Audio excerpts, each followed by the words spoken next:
अस्सलामुअलैकुम दोस्तों, welcome back to my channel naturalist Arsalan Saeed.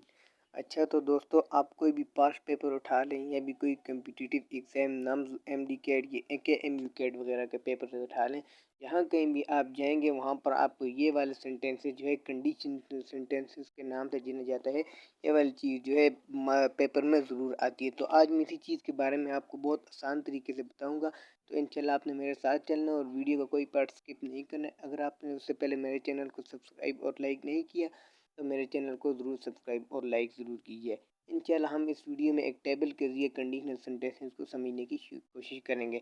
शुरू करते हैं। सबसे पहले कंडीशनल सेंटेंसेस की हमारे पास चार टाइप होती हैं। सबसे पहले ज़ीरो कंडीशनल, उसके बाद फर्स्ट कंडीशनल सेंटेंसेस, उसके बाद सेकंड कंडीशनल सेंटेंस और उसके बाद थर्ड कंडीशनल। फर्स्ट कंडीशनल की बात करते हैं। फर्स्ट कंडीशन में जो फार्मूला स्ट्रक्चर जो आपको याद करनी है वो है इफ़, यानी जब भी कंडीशनल सेंटेंस की बात करेंगे तो आपके जहन में एक वर्ड इफ़ यानी इफ़ का जो है शर्त ये इफ़ का यूज़ जो है आपके जहन में आ जाए।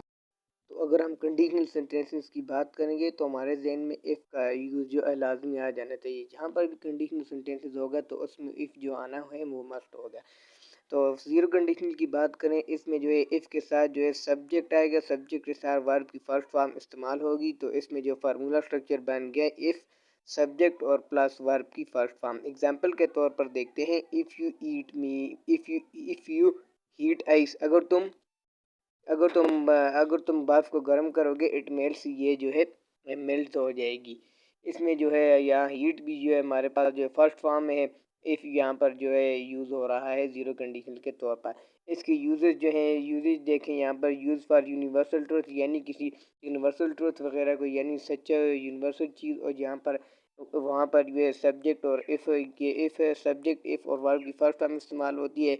एंड साइंटिफिक फैक्ट, यानी यहाँ कोई साइंटिफिक फैक्ट वगैरह शो करने हो तो वहाँ जो है ज़ीरो कंडीशनल सेंटेंसेस या हाइपोथेटिकल कंडीशन हो वहाँ पर ज़ीरो कंडीशनल सेंटेंसेस यूज़ होता है। उसके बाद हमारे पास आ जाते हैं first conditional sentence. First conditional sentence के हम फार्मूला स्ट्रक्चर की बात करें, इसमें इफ़ प्लस सब्जेक्ट पर प्लस वर्ब की फर्स्ट फॉर्म और वेल ये शेल लगते हैं। इसमें हम एग्जांपल के तौर पर देखते हैं, इफ़ इट रेन्स, अगर बारिश होगी, वी विल स्टे होम, तो हम घर पर रहेंगे। अगर बारिश होगी तो हम घर पर रहेंगे। इसमें अगर कोई आपको बताए ये ज़ीरो कंडीशनल है, ये फर्स्ट कंडीशनल है, तो आप यहाँ पर जो है शेल और वेल में वेल से देकर समझ जाएँ। इफ़ और लगा हुए तो ये कोई कंडीशनल सेंटेंसेस ही होगा।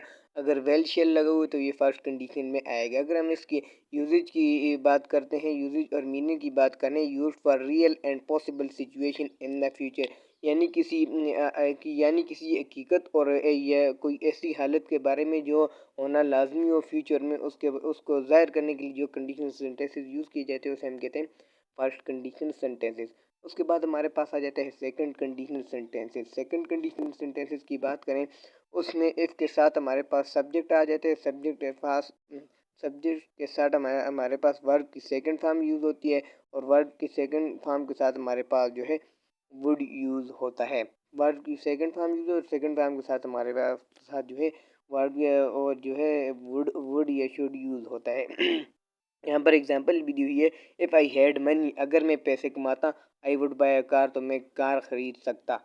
यानी यहाँ पर जो अगर आपसे कोई पूछे ये कौन सा सेंटेंस है, तो आपने जो है सेकंड कंडीशनल काफ़ी देने, क्योंकि इफ़ के साथ यहाँ पर जो है सेकंड फॉर्म एक तो हेड लगी हुई है और यहाँ पर एक वुड भी लगा हुआ है। ये इसमें जब हम यूजेज या मीनिंग के देखें, यूज फॉर इमेजिनरी और unreal situation in the present future, यानी किसी ख्याली या तस्वुराती चीज़ को बयान करना हो तो उस चीज़ को बयान करने के लिए हमारे पास जो है सेकंड कंडीशनल सेंटेंसेस यूज़ होता है।